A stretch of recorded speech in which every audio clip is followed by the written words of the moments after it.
गं गणपते नमः। बोलिए सच्चिदानंद सद्गुरु साईनाथ महाराज की जय। पांचवा अध्याय। जैसा गत अध्याय में कहा गया है, अब मैं श्री साईं बाबा की शिरडी से अंतर्ध्यान होने के पश्चात उनका शिरडी में पुनः किस प्रकार आगमन हुआ इसका वर्णन करूंगा। चांद पाटिल की बारात के साथ पुनः आगमन। जिला औरंगाबाद। जिला औरंगाबाद के धूप गांव में चांद पाटिल नामक एक धनवान मुस्लिम रहते थे। जब वे औरंगाबाद को जा रहे थे तो मार्ग में उनकी घोड़ी खो गई। 2 मास तक उन्होंने उसकी खोज में घोर परिश्रम किया, परंतु उसका कहीं पता न चल सका। अंत में वे निराश होकर उसकी जीन को पीठ पर लटकाए औरंगाबाद को लौट रहे थे। तब लगभग 14 मील चलने के पश्चात उन्होंने एक आम्र वृक्ष के नीचे एक फकीर को चिल्लम तैयार करते देखा, जिसके सिर पर एक टोपी, तन पर कफनी और पास में एक सटका था। फकीर के बुलाने पर चांद पाटिल उनके पास पहुंचे। जीन देखते ही फकीर ने पूछा, ये जीन कैसी? चांद पाटिल ने निराशा के स्वर में कहा, क्या कहूँ, मेरी एक घोड़ी थी, वह खो गई और यही उसी की जीन है। फकीर बोले, थोड़ा नाले की ओर भी तो ढूंढो। चांद पाटिल नाले के समीप गए तो अपनी घोड़ी को वहां चरते देखकर उन्हें महान आश्चर्य हुआ। उन्होंने सोचा कि फकीर कोई सामान्य व्यक्ति नहीं है, परंतु कोई उच्च कोटि का मानव दिखलाई पड़ता है। घोड़ी को साथ लेकर जब वे फकीर के पास लौटकर आए, तब तक चिल्लम भरकर तैयार हो चुकी थी। केवल 2 वस्तुओं की और आवश्यकता रह गई थी। एक तो चिल्लम सुलगाने के लिए अग्नि और दूसरा साफी को गीला करने के लिए जल। फकीर ने अपना चिमटा भूमि में घुसेड़कर ऊपर खींचा तो उसके साथ ही एक प्रज्वलित अंगार बाहर निकला और वह अंगार चिलम पर रखा गया। फिर फकीर ने सटके से जो ही बलपूर्वक जमीन पर प्रहार किया, त्यों ही वहां से पानी निकलने लगा और उसने साफी को भिगोकर चिल्लम को लपेट लिया। इस प्रकार सब प्रबंध कर फकीर ने चिल्लम पी और तत्पश्चात चांद पाटिल को भी दी। ये सब चमत्कार देखकर चांद पाटिल को बड़ा विस्मय हुआ। चांद पाटिल ने फकीर से अपने घर चलने का आग्रह किया। दूसरे दिन चांद पाटिल के साथ फकीर उनके घर चला गया और वहां कुछ समय तक रहा। पाटिल धूप गांव का अधिकारी था। उसके घर पर अपने साले के लड़के का विवाह होने वाला था और बारात शिरडी को जाने वाली थी। इसलिए चांद पाटिल शिरडी को प्रस्थान करने का पूर्ण प्रबंध करने लगा। फकीर भी बारात के साथ ही गया। विवाह निर्विघ्न समाप्त हो गया और बारात कुशलता पूर्वक धूप गांव को लौट आई, परंतु फकीर शिरडी में ही रुक गया और जीवन पर्यंत वही रहा। फकीर को साईं नाम कैसे प्राप्त हुआ?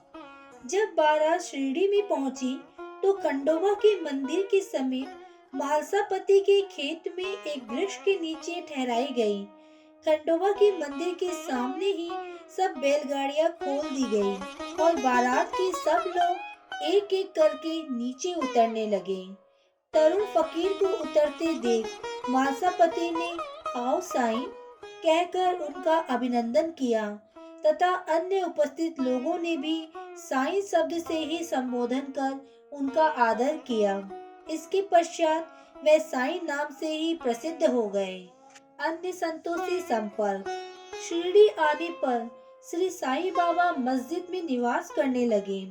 बाबा के शिरडी में आने के पूर्व देवीदास नाम के एक संत अनेक वर्षों से वहां रहा करते थे। बाबा को वे बहुत प्रिय थे। वह उनके साथ कभी हनुमान मंदिर में और कभी चावड़ी में रहते थे। कुछ समय के पश्चात जानकी दास नाम के एक संत का भी शिरडी में आगमन हुआ। अब बाबा जानकी दास से वार्तालाप करने में अपना बहुत सा समय व्यतीत करने लगे। जानकी दास भी कभी कभी बाबा के स्थान पर चले आया करते थे और पूर्ण तांबे के श्री गंगागीर नामक एक पारिवारिक वैश्य संत भी बहुधा बाबा के पास आया जाया करते थे। जब प्रथम बार उन्होंने श्री साईं बाबा का बगीचा सींचने के लिए पानी ढोते देखा, उन्हें बड़ा अचंभा हुआ। वे स्पष्ट शब्दों में कहने लगे कि शिरडी परम भाग्यशालिनी है, जहाँ एक अमूल्य हीरा है, जिन्हें तुम इस प्रकार परिश्रम करते हुए देख रहे हो, वह कोई सामान्य पुरुष नहीं है, अपितु ये भूमि बहुत भाग्यशालिनी तथा महान पुण्य भूमि है। इसी कारण इसे ये रत्न प्राप्त हुआ है। इसी प्रकार श्री अक्कलकोट महाराज के एक प्रसिद्ध शिष्य संत आनंद नाथ, जो कुछ शिरडी निवासियों के साथ शिरडी पधारे, उन्होंने भी स्पष्ट कहा कि यद्यपि ब्रह्म दृष्टि से ये साधारण व्यक्ति जैसे प्रतीत होते हैं, परंतु ये सचमुच असाधारण व्यक्ति है। इसका तुम लोगों को भी भविष्य में अनुभव जरूर होगा। ऐसा कहकर वे यवला को लौट गए। ये उस समय की बात है जब शिरडी बहुत ही साधारण सा गांव था और साईं बाबा छोटी उम्र के थे।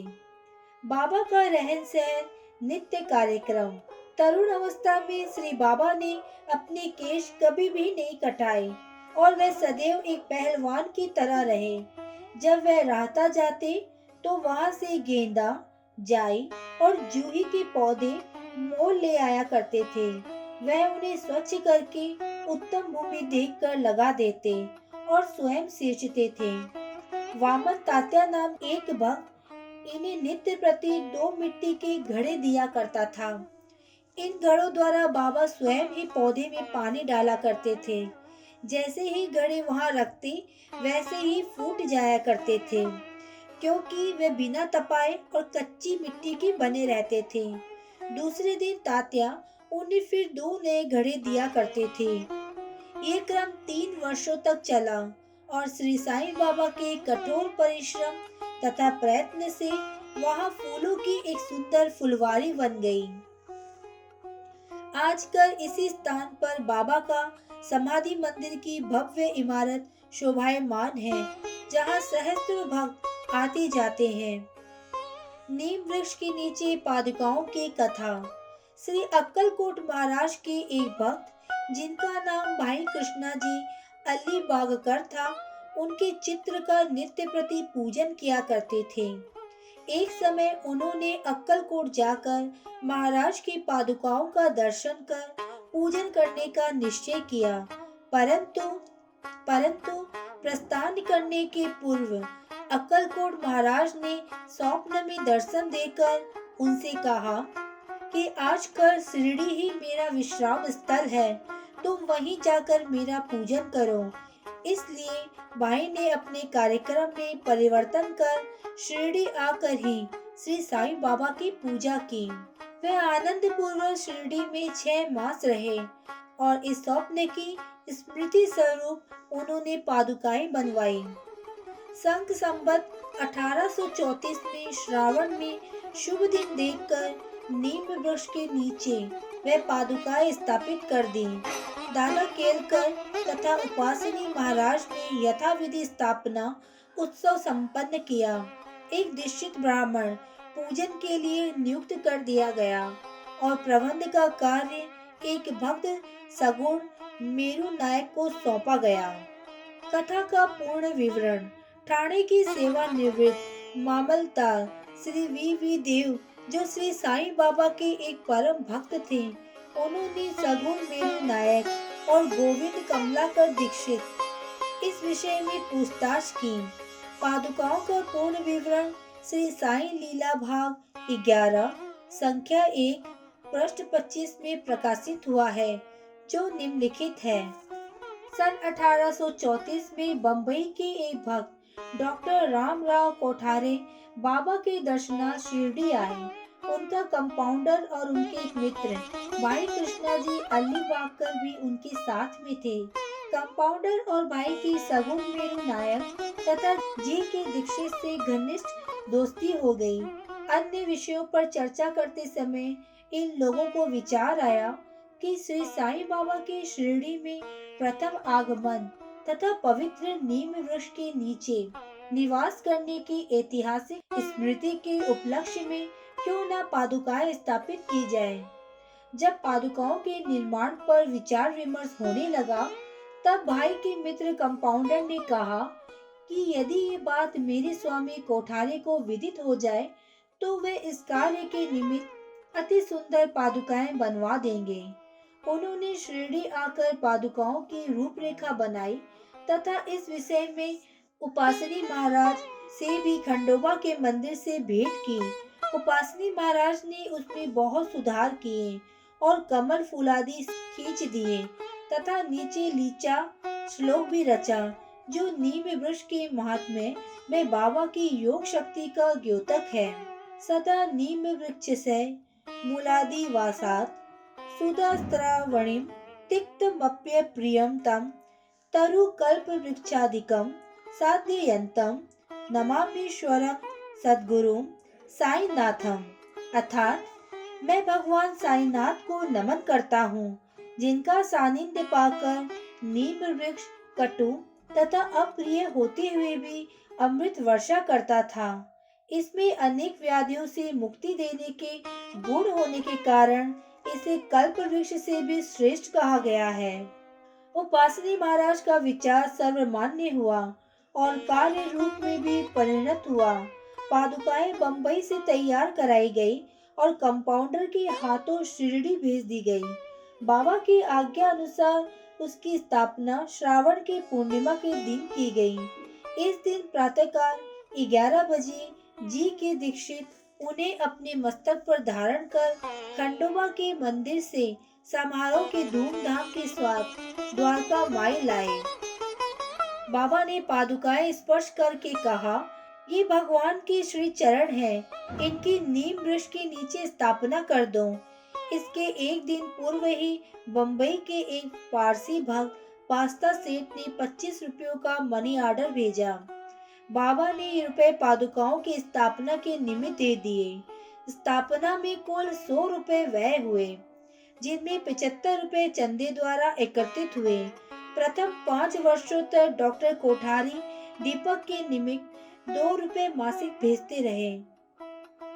उन्होंने पादुकाओं के चारों ओर लगाने के लिए लोहे की छड़ें भी भेजी। स्टेशन से छड़ें और ढोने और छप्पर बनाने का खर्च 7 रुपए और 8 आने सगुण मेरू नायक ने दिए।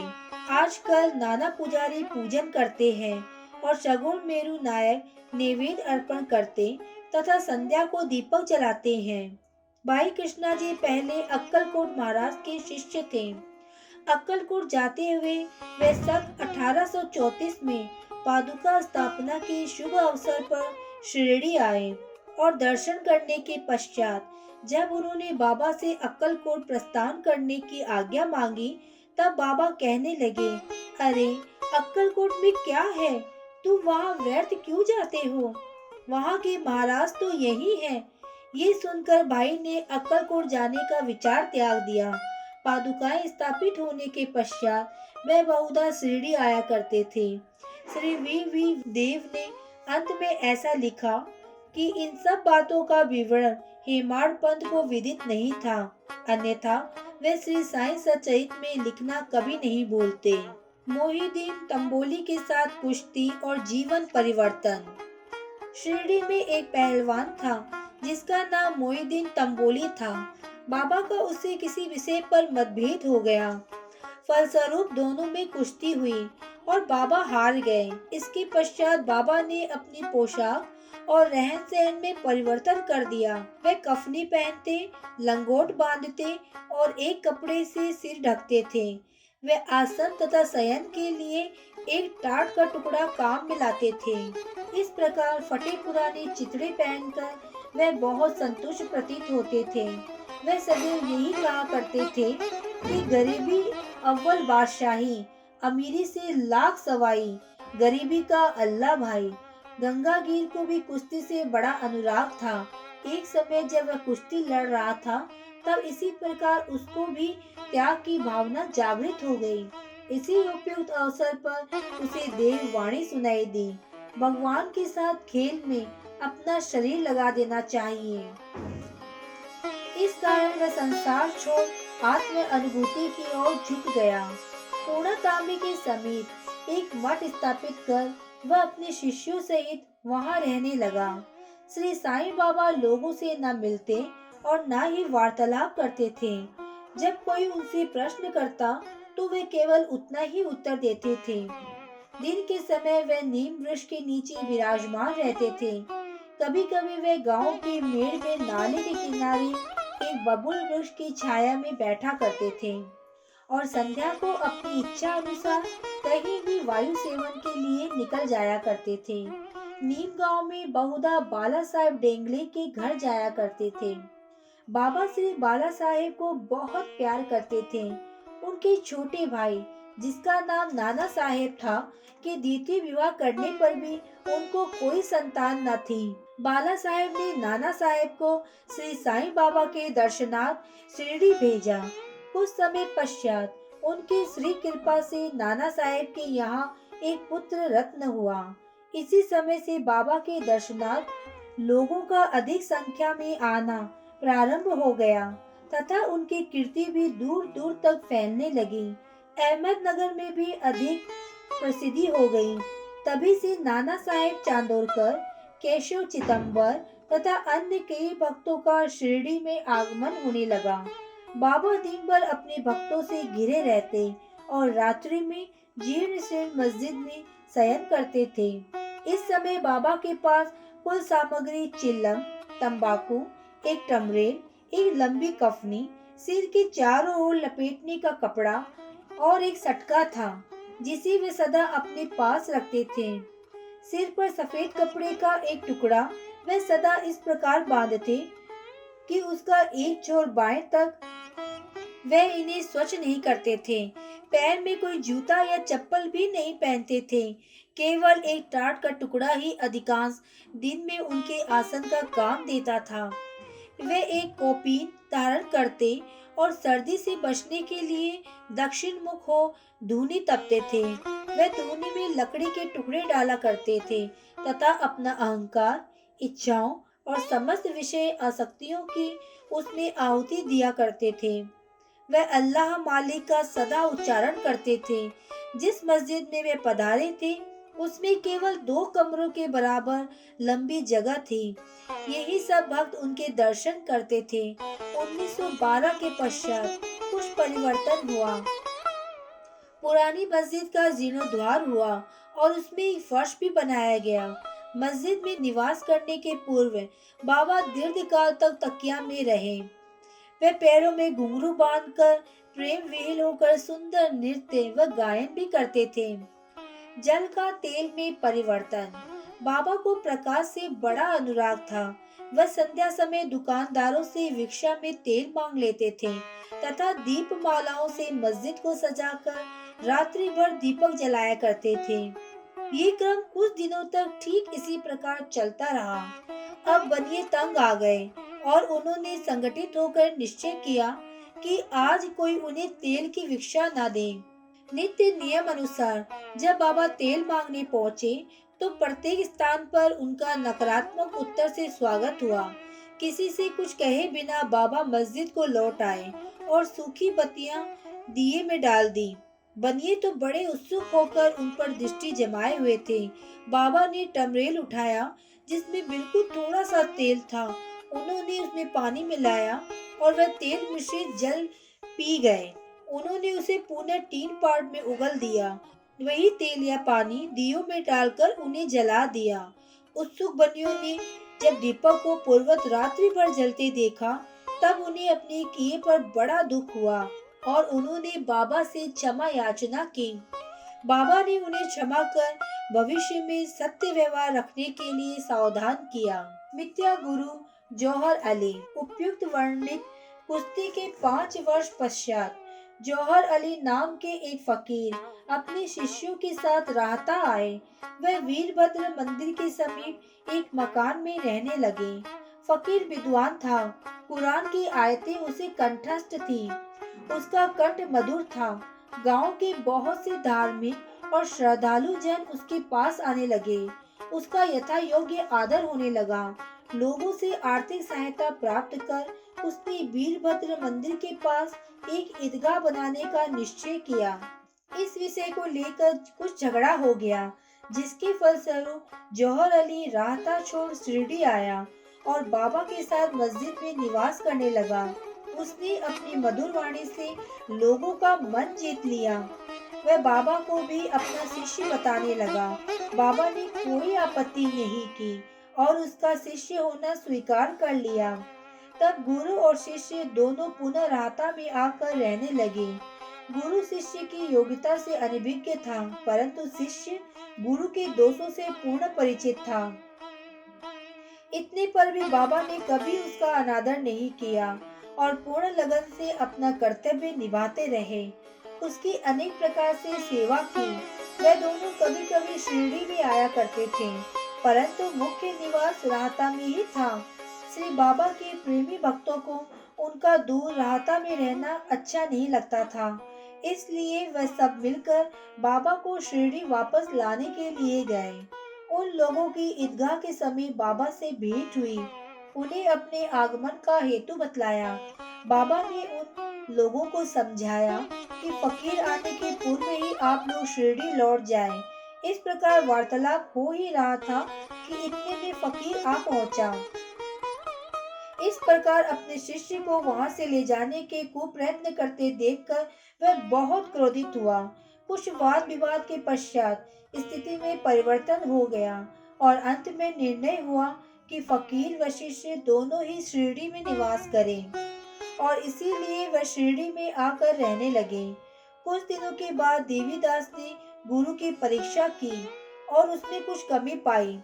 चांद पाटिल की बारात के साथ जब बाबा शिरडी में आए थे, उससे 12 वर्ष पूर्व देवीदास लगभग 10 या 11 उम्र की अवस्था में शिरडी आए थे और हनुमान मंदिर में रहते थे।